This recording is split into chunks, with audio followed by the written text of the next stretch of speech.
Hi, and thanks for logging on to the Daily DVAR Halacha. And here's a brand new halacha for you, and it's for Thursday, November 21st, 23rd day of CHESHVAN. Here we go. We're continuing on with some laws of salt. That's what we've been on for a few days. And first, we got to back up here for today's halacha to a law called Bishul Akum. What this basically means is that the rabbis instituted that we Jews should not have our food cooked for us by non-Jews. It causes, one of the reasons is because it causes like too much of a friendship between us and the non-Jews, so we don't let them cook our foods for us. There are all kinds of exceptions to this rule. We're actually going to learn a little bit about them now, and salt will come into play. So, first of all, you should just know that you will see a lot of catering situations where it seems like the non-Jews are cooking the food for you, and it might startle you.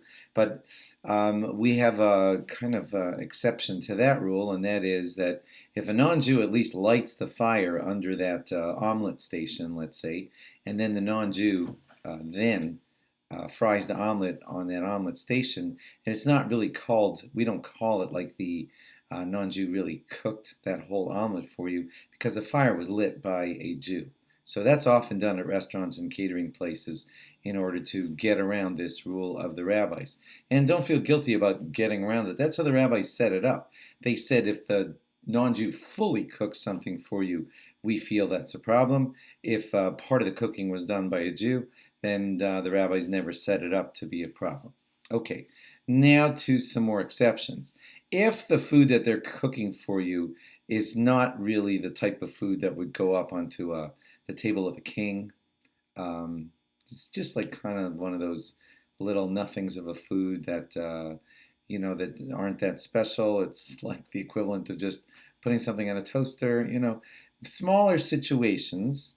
Those types of cookings are not really called the cooking of a non-Jew because they just did a very, very small act for you, and the rabbis never instituted their rule onto those types of situations.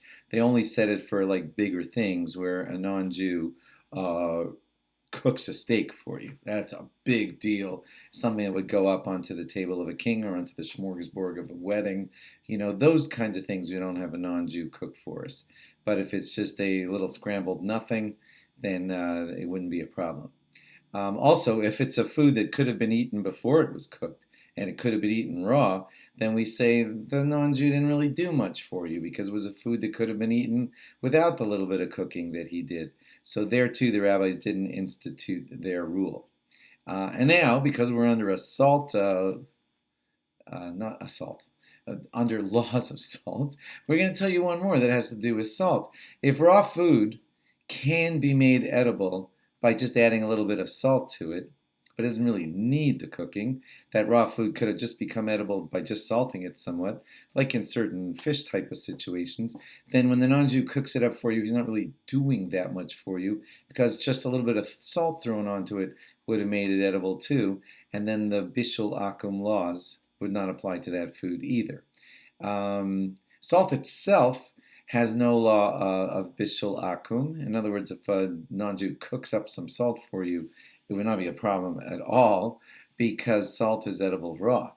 And therefore, the cooking that he did for you is kind of like non-consequential, and so it wouldn't be a problem.